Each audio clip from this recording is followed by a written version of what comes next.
Welcome to Ignite. My name is Jessica and I'm one of the adult leaders who's a part of Ignite Ministries. We're glad you stopped by and we're so glad that you're watching now. No matter who you are, where you're from, or why you're watching this video today, we want you to know that we as a community are here for you. Ignite is really exciting, and if this is your first week with us, we're so glad to have you here and we'd love to hear from you. Email us or post a comment letting us know which country you're watching this from. Let us connect to serve you. We're on the fourth week of our series Life Hacks. We've done identity, emotions, friends and family, and today we're looking at decisions. If you haven't seen the previous 3 of our series, click on the right-hand corner of the screen for the links. Before we start, here's the timer to go take a break and grab your Bible, notepad, and stationery. And the timer starts now. You've heard of the butterfly effect. A butterfly flaps its wings on the other side of the world. By the time it gets to us, it's a hurricane. It's the idea that little things can have big consequences. Now, this is especially true about the choices we make when we're young. You see, every decision ripples out into our world and our future in ways that we can't possibly imagine. And we carry them to the end of our days. The choices we're making right now can affect our long-term health, our ability to get a job, our future spouse, our kids, our grandkids, everything. What you do will always be with you. But there is one choice that towers over all the rest. Get it right, and every bad decision you've ever made can be wiped away. Get it wrong, and a lifetime of good choices will one day turn to dust. When you choose to follow the Creator, when you choose to surrender your ways to Him, when you decide to trust Him with your life, you will have figured out the one choice that really matters. You see, the beat of a butterfly's wing may or may not change the world, but the choice to follow Christ will change you and countless others forever.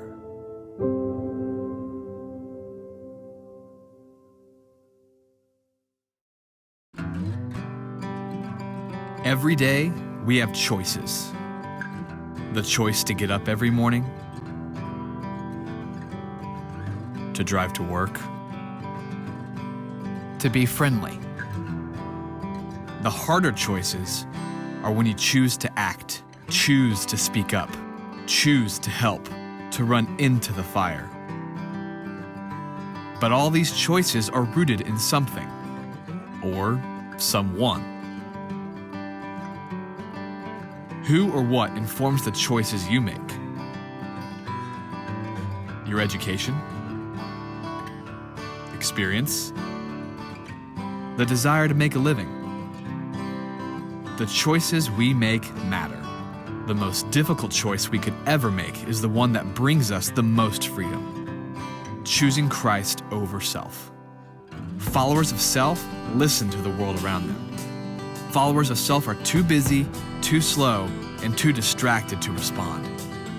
They continually need to unplug and find time for themselves. Followers of Jesus are filled by His teachings. Followers of Jesus act swiftly because they know the difference between needs and wants. Followers of Jesus put others before self and Christ above all.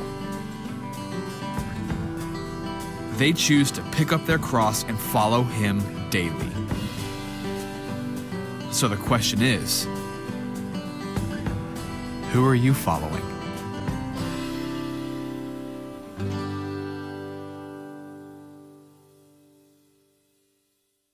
Now here is Jim with Life Hack 4 Decisions.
This is not always the most exciting game to play, but it is a game that looks much easier than it is to actually play.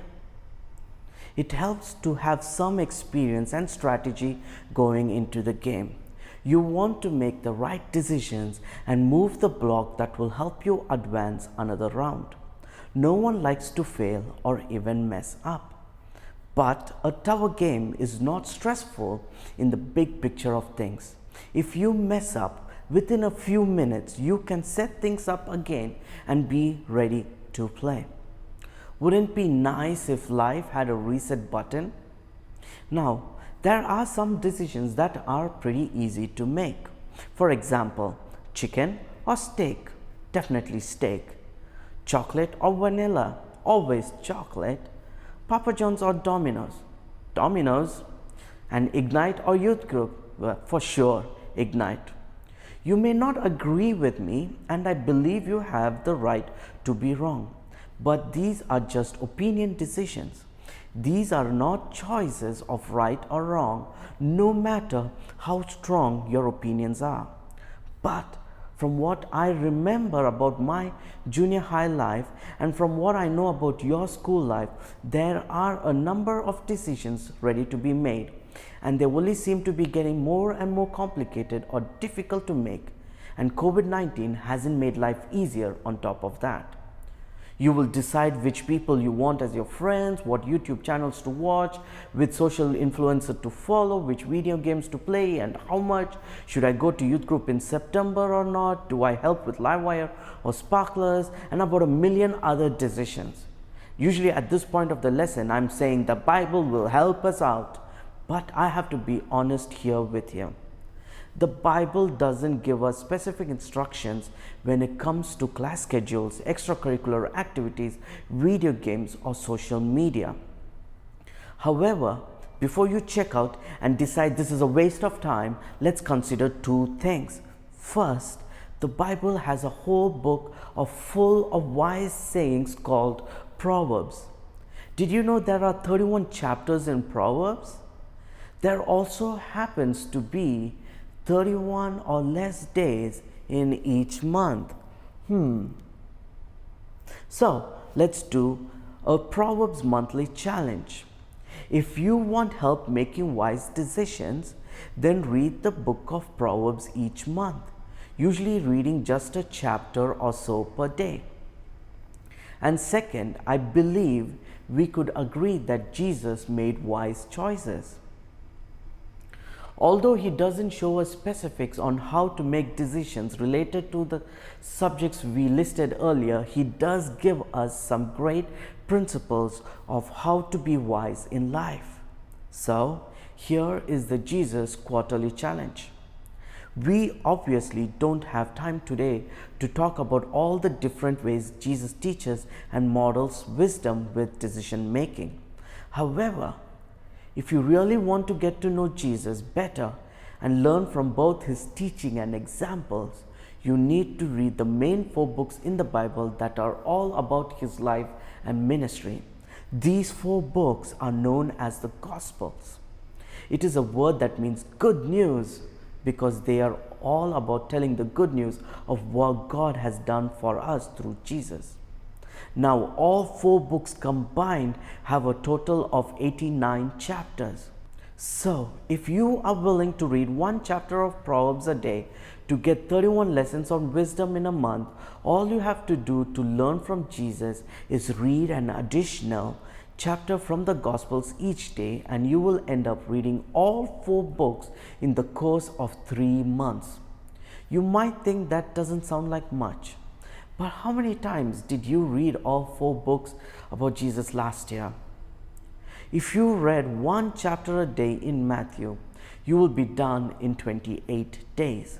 Then read 1 chapter a day in Mark, the shortest gospel, and you will be done in 16 days. Next, read the book of Luke, where we find most of the traditional Christmas story of Jesus' birth, and you will be completing it in 24 days.